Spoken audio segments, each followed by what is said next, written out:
Right, well, I've just rebuilt my Flutter emulator or my Android emulator, get my icons back properly, but we're now ready to continue on. So let's start with the models directory because it's the conference events I'm worried about. And at the moment we have a little model set up for our conference events, and we're using a couple of annotations and a couple of packages that generate the code to make it serializable and copyable. And I want to keep that for now. So we're going to extend it a little bit. Unfortunately, it does mean we're going to have to do some boilerplate. Now, one of the things I am going to put in here is another field, which is going to be a string field called updated. And that's basically going to hold a string of when the event was last updated. And the reason I want to do that is when we start the app, what's going to happen is if we've got a network connection, we're going to call out to our server and we're going to say, give us all the events that have been updated since a particular date, time and date. And those data entries will come back, those blocks of data will come back to us, and we will update the stuff in our database. So rather than having to update the entire database every time, we're only going to update stuff we know that has been updated. So that's going to be required, and it's going to be called this.updated. Okay, everything else there is fine. Now we need to create a database class for this, and I'm going to do this in the same place. Okay, so this is now going to be a class called conf events. So this is plural, so this is a conference event, and this is a table of our conference events, and it's going to extend table, which comes from the drift package. So we'll just make sure that the package drift gets installed there. Okay, and then what we can do is, because if we didn't have this already, drift would actually create the singletons for us, the single entries for us, but we're using this. So what we're going to have to say here is we want to use row class conf event, and we're essentially telling drift here that we're using this as the entrance, the rows in our table. However, we do need to describe the table. So what I'm going to do is just copy all of this and paste it into here, and then we're going to update this. So holding my middle mouse button down, I'm dragging all the way down so I've got all those strings selected, and I'm deleting that. And because they're all the same, because they are all strings, that's great. But drift doesn't recognize strings. It has something called a text column. Okay, so we're going to have a text column, and all of these need to be getters. So I'm going to hit the end button, I'm going to delete the semicolon, and all of these are going to be a type of text, like that. That's how we set up a row. Now here we could put other things such as whether they're nullable, whether they're defaulted to something. For now I'm going to keep it simple. The only thing I am going to do is our row within our database needs a primary key, and if there was a row in here, if this, for example, we'd set as a number that automatically incremented, that would be set as our primary key by default. But in our case, the primary key is a string, and so we need to actually override this, and we need to set column get primary key, and we need to put in our curly brackets which field is our primary key. Sorry, it's not equals, it's like that, it's getter. And this is an override, so we need to put override in there. Okay, so that should set that up. So now what we need to do is just have a way of converting this into a column. And the way we do that is by implementing something called Insertable. And what's going to be insertable is a conf event. That's saying now we're missing an override, so we will put that in. And basically this override converts the object into a column. And that's fairly straightforward. What we're going to do here is return. Actually, we can't yet. It's going to return something called a conf event companion. But conf event companion doesn't exist yet because it's code that is going to get generated for us. So I'm just going to put that back, save that, and we'll come back to that in a moment. The next thing we need to do is actually set up the database itself. So in the lib directory, I'm going to create a new folder called database. And in there, I'm going to create a file called database.dart.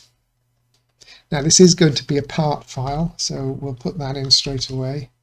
Database.g.dart, because there is going to be a load of code that's going to get generated for us. Okay, so what we're going to call this? Well, I'm just going to call this app database. You can call it whatever you like, but I'm going to go with that. This is going to extend a app database, which is going to be generated for us. Now, within that, we need a constructor, and we need to call a super, which is going to call the function that opens our database for us, essentially. So we're going to call that open connection, and we're going to have to write that function. So let's do that.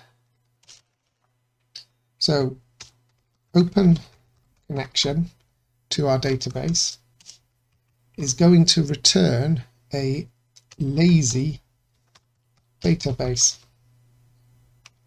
and we need to import that from the drift package. Okay, so we're going to return a lazy database, and we need to provide it with a function, an opener function.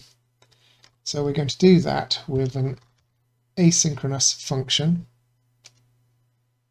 It's got too many brackets there. And the asynchronous function is going to return this database. But first of all, we need to know where this database is. So we need to find a folder for it. So final folder equals await get application documents directory.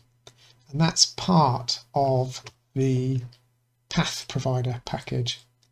And depending on whether you're on Android or iOS, that will return the path for the directory. Then we need a file. And the file is going to be the name of the file. It's going to be of a type file, first of all, and we can get that from Dart.io. And you've got to be careful here because there is a file that comes from Dart.html and there is a file that comes from Dart.io, and it's the file from Dart.io we want. You make sure Dart.io is imported, not Dart.html. Okay, so now we need to take this folder and join it with a file name. And to make that safe, operating system safe, I'm going to import the path package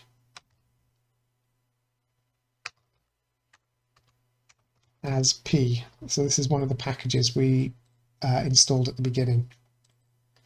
So that package has a function called join, which takes parts, and it can have as many parts as it needs to join up a folder directory structure.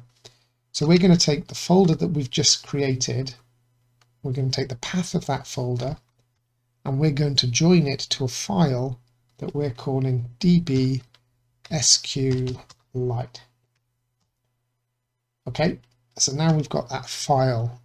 But it's not just a file, it's a path. And then we can return a native database, that file. Oh, and of course that lazy database needs to be outside of the class, so I'm just moving that bracket up. Okay, so that function, that will open it all up and we're good to go. So we've now got our database loaded, but we need to tell this about the tables.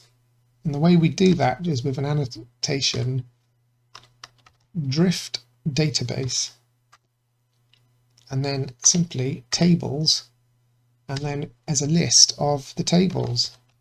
So we're going to put in conf events because that is the only table we're creating at the moment.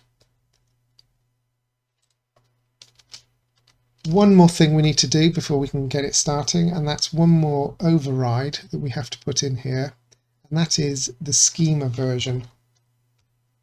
And that basically tells the system that if the schema version, when it opens the database, is greater than previously, then there's probably an upgrade path that you have to do. So if you're adding more columns or more or changing a data type or whatever, you're going to have to convert data from one to the other, blah blah blah. We're not really worried about that just yet, but we do need to put this in. So we're going to put in schema version, which for now is going to return 1. So we've got a few errors, and a lot of these errors are because none of this generated code exists. So let's come to our terminal and run flutter pub run build runner build, and give that a few seconds for all of the part files to be built for us. Okay, so that's now built, and as you can see, everything stopped complaining, and we have our database G that has been built for us, and we can see that it's obviously got something to do with our conference event in there. So it looks like it's all hooked up. I'm not really worried about that database G file. What we do need to do is come back to that conf event file now and do that little bit of code that was missing, because now we have something called a companion to our conference event.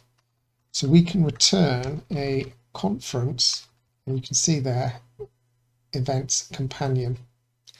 And a conference companion, basically the conference requires, all of these are required at the moment. We haven't set any of them to be nullable. But a conference event companion allows you to just set parts of it. Not really too important for now, but what I am going to do is, once again, I'm going to copy all of this and paste it into here, only because it's simpler. And again, I'm going to drag down using the middle mouse button and select my string. I'm going to hold the shift key down in the end key to get to the end, and still holding the shift key, I'm going to hit our back button. So I've just got our word selected. I'm going to copy that now and hit the right button and carry on typing. So our ID is going to equal a value, open brackets, and Control V to paste it in, end button, delete, comma. I think that's right ID value, yeah. And then at the end here, we have to just call two columns null to absent. So if a column is null, it's going to become absent.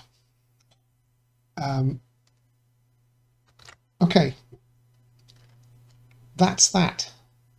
And that's our database ready to go. But we're going to have to call our database now from somewhere. I'm going to do that from our main.dart. Let's find it. We already have one provider. We're already providing a conference repository. So I'm going to hit Control Dot and convert that to a multi-repository provider. And now I'm also going to return there as a provider our app database. Now, when we do that, the app database is also going to need to close. So once our repository closes down, it's going to close. And again, we can do that within our database by overriding the close function. And in here, we can just call close. So that's effectively this close. So when this repository gets shut down, it's not really a repository, but you know, we're playing fast and easy here. It's fine. Okay, that's all good. Now we need to actually make sure that it's loaded up. And we can do that by actually making sure that it's created here by setting lazy to false, which means as soon as the code hits this, effectively, it's going to get our app database instantiated. Okay, let's save that. And now is always a good time to run the code and just make sure we haven't got any massive errors. Okay, and we're up and running, and nothing seems to be shouting at me, so we're good to continue. Okay, so now I want to come to our conference repository, and we're going to have to do a little bit of refactoring in here, because what I want to happen is when we first hit the app, I want the app to go and check with the server and check for any updates. And then it's going to put those updates, if there are any, into the database. And the database is going to return a stream of the events. We're going to watch the stream.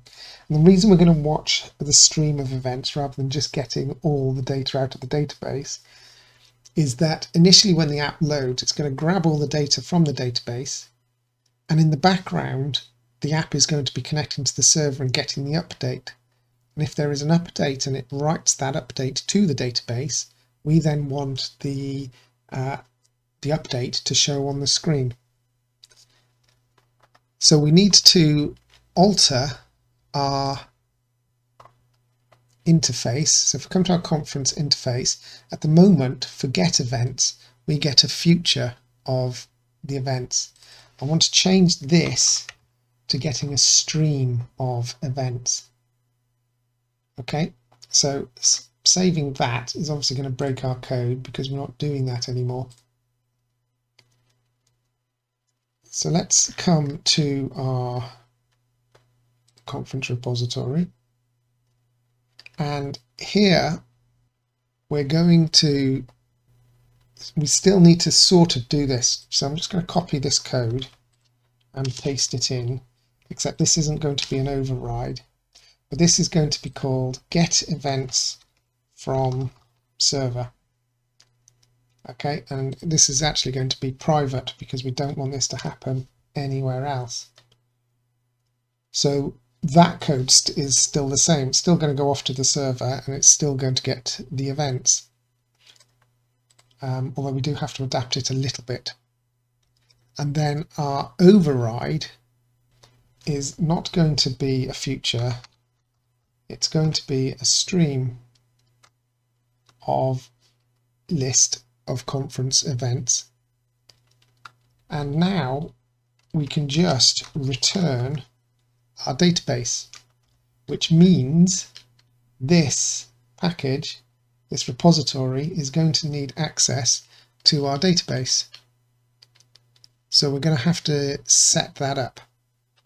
So where we've got our API host here, let's have a final app database called database. And we will need to pass that in when we create our repository. And at the moment we haven't got a constructor for this, so we'll need to create one. Conference repository. So we're going to want to have in a required app database, and within our initializer we'll set our private database to equal the database. Okay, let's save that and come back down, and now we can return our database.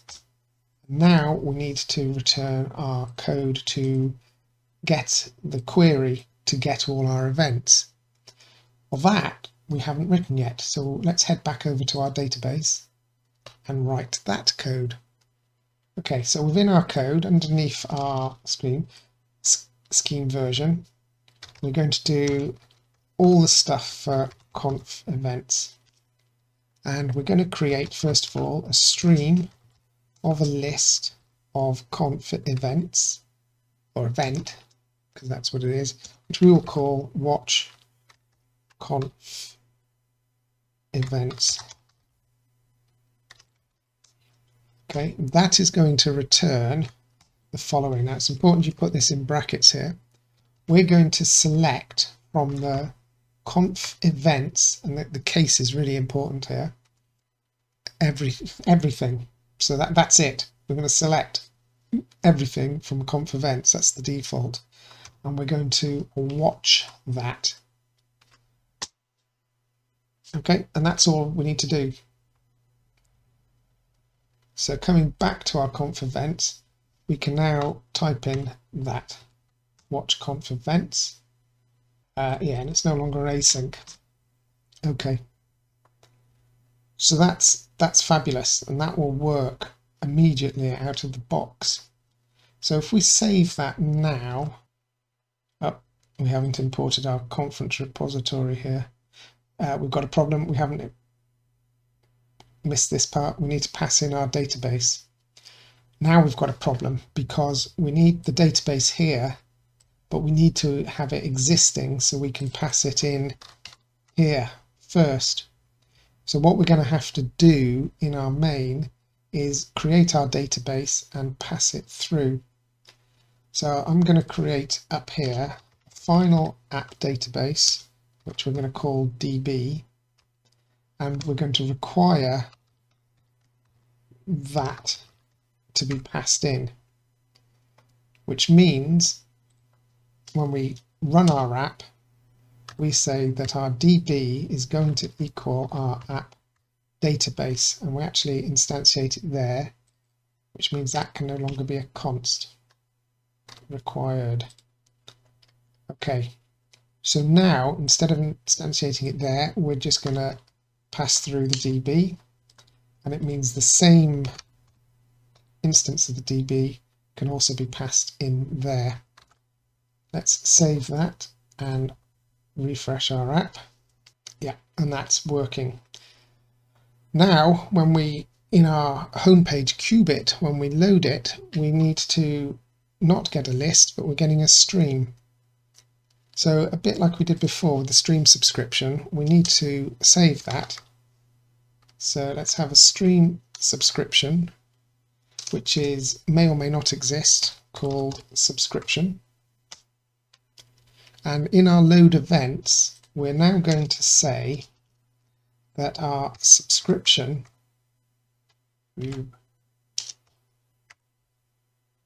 is going to equal our repo get events But now, because that's a stream, we're going to listen to that. And when we get an event, we're going to emit the home page loaded events and pass in the events. Well, we'll call that events because it's going to be multiple. And we can then get rid of this try catch. Okay, so now we're looking for that. But of course, when we open a subscription, we also need to make sure we close it. So within our override close method, we're going to say, if the subscription is there, cancel it. And with that, I think now if we hit refresh, we should get our circular progress indicator no longer spinning, because we have now got a list of events, although it's an empty list. So we're going to have to do something about that later on, but that's for another episode. Okay, so we've got a list of events coming out of our database, and of course our database is empty, so we're not getting very much out. So let's get now our list of events and put them into the database.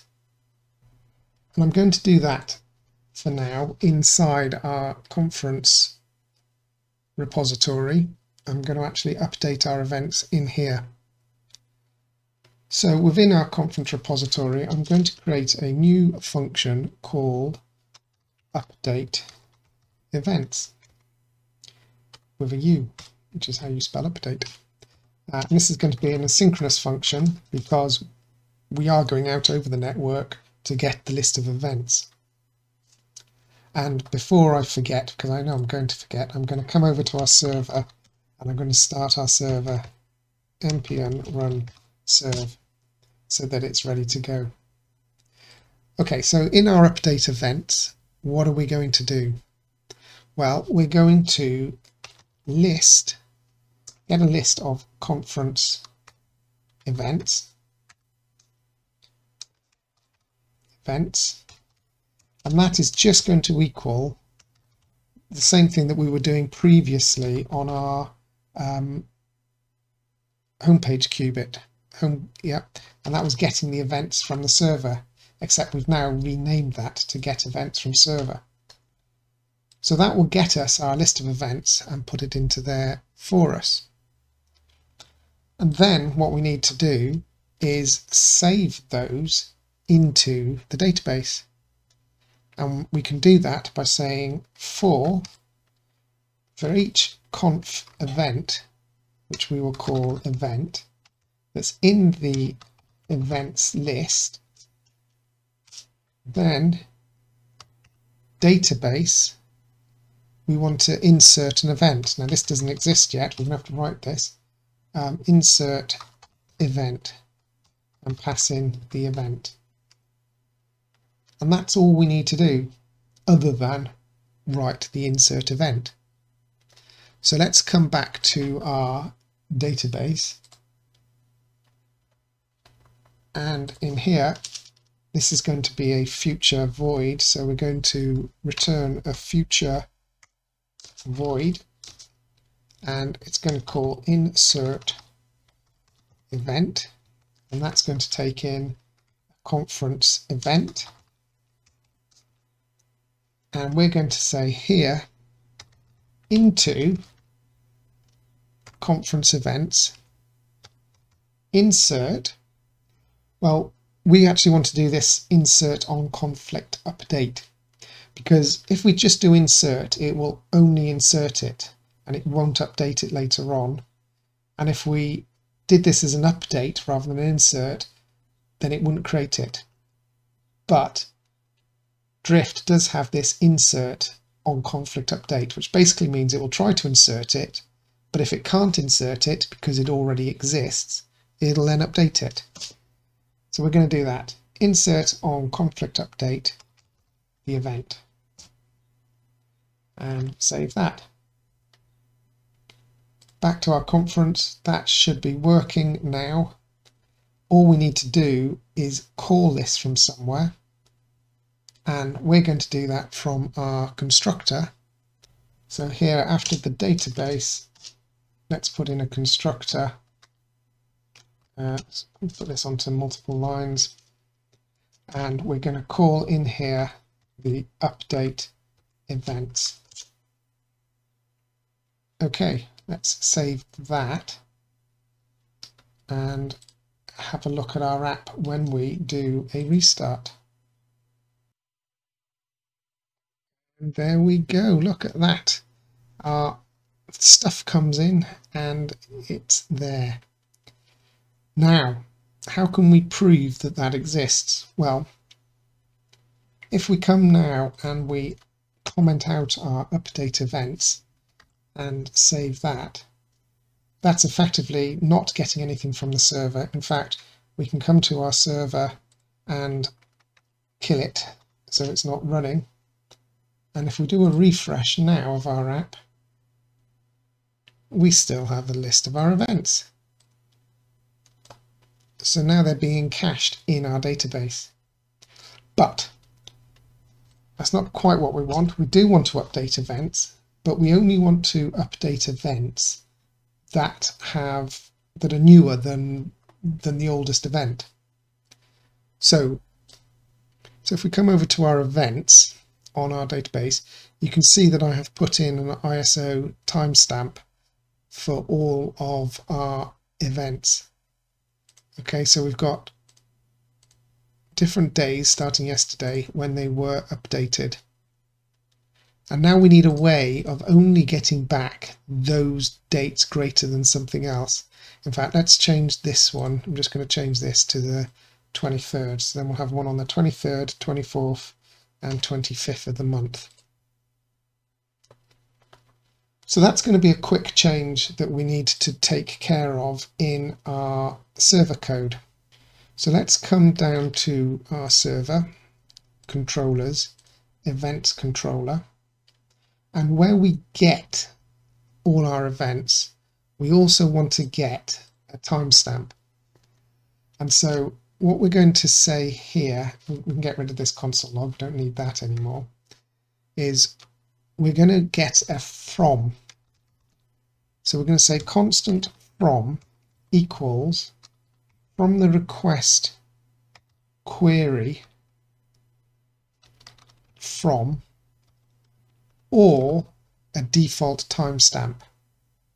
Okay, and a default timestamp looks something like this. So I'm going to put 2000 01 01 T for time, and let's just put a random time in 12:32 something seconds and a few milliseconds, something like that. Doesn't really matter as long as it's in the past. And then when we get our results, well, we don't just want to get before we get, we want to say where updated is greater than the from date. So our query now says get everything from events where updated is greater than from, and then return all that. And we get our from a query parameter, and if that doesn't exist, we're just going to have a default timestamp, which is sometime in the past before the first event was ever created. Okay, we can save that, and let's get our server running again. When we come back to our conference Dart, we then need to handle that. So how do we do that? Well, in our update events, we're going to need to get a default time to start with.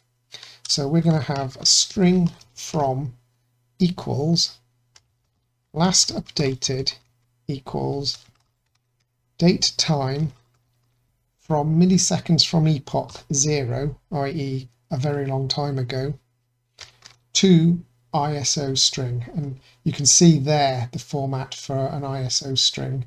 If you're wondering how to create that, it gives you some examples there.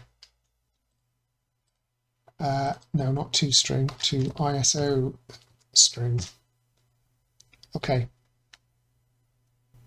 sorry, last updated is something else. We're coming back to that in a minute. So our from is that. Then we need to pass the from to our get event from server. So I'm going to pass the from there.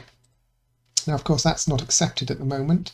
So on our get event from server, we're going to accept a string from, and then we're going to pass that as a query parameter. Just here, we're going to say the query from equals the variable from. So now we're passing that in. But of course, this is always going to just be passing in all the old data, you know, a string from a long time ago. So we need to find which is the oldest updated entry in the, sorry, we need to find out which is the newest updated entry in our database and find out the updated date from that.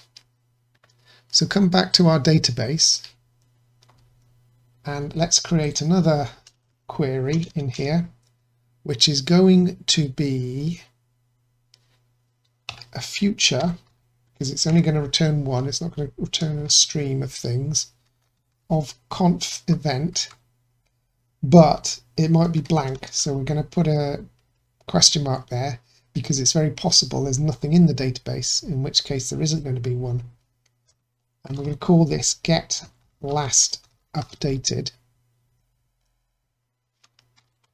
and that is going to equal a new function, and that's going to be a select from the table conf events.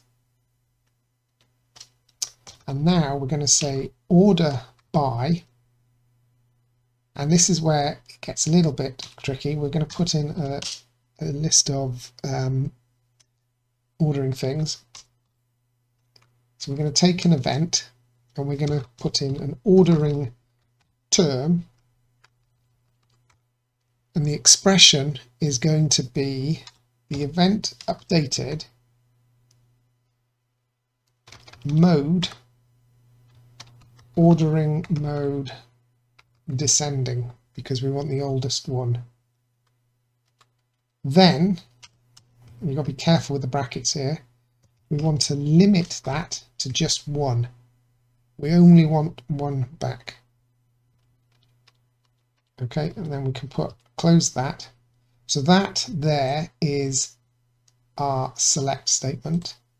Then on that select statement, we run it, and instead of watch, we're going to say get single or null. We expect one result only or nothing. And that is what we're going to return. Okay, so hopefully that makes a little bit of sense. You can do other sorting in here, you can do a whole list of them, but we're just sorting by the updated field and descending, and we're going to get one back or nothing. So back in our conference.dart, okay, we can now see if we can get a last updated. So we can say last updated equals await database get last updated.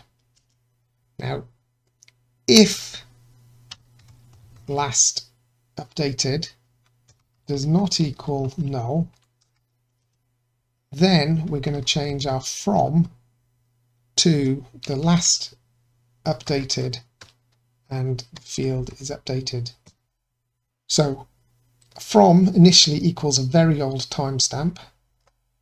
Then we're going to try and get a result of our last updated. If that is null, then we're just going to get from with a very old timestamp. However, if it's not null, we're going to get it updated from the oldest updated event. And that should work.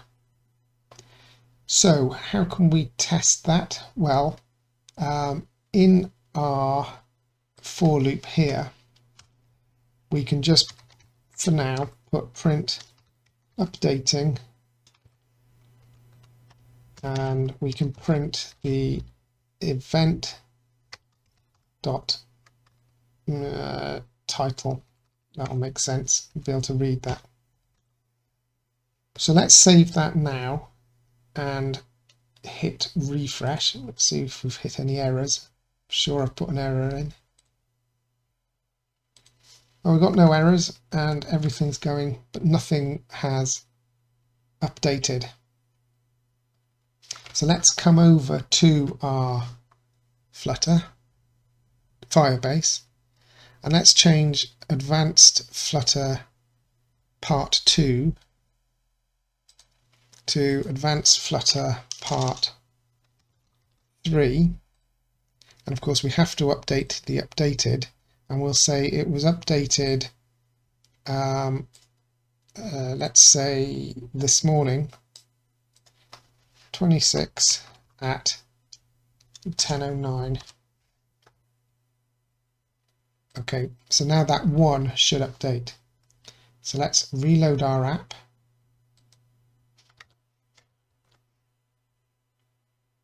And there you are. You can see we've got updated 3 showing.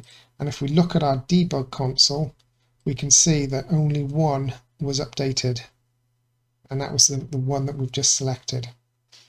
So that seems to work. Let's delete the print logs. Now the final step in all this is to only do this if we've got a network connection. Now in fact, we could just leave it, because if we haven't got a network connection, then it's not going to update at all. It's just going to time out. And you know what? Instead of confusing matters even more, I think I'm going to leave it like that. That's fine. So let's turn off our network. Let's both the mobile data and the Wi-Fi, and refresh the app. And it still works. We still have our data. So that's handled already. Now we are getting an error message saying that there is a connection failure, network is unreachable, and we're not handling it. But we're not worried about that too much. I think that is enough for this session. It's a bit of a mind-boggling one, I know. But that's going to help us out a lot in the future, and we'll be able to do many things with this database. So folks, I'm going to leave it there. If you've enjoyed, don't forget to leave a like and subscribe. It does help me out. Thanks for watching, and we'll see you next time. Take care for now. Bye.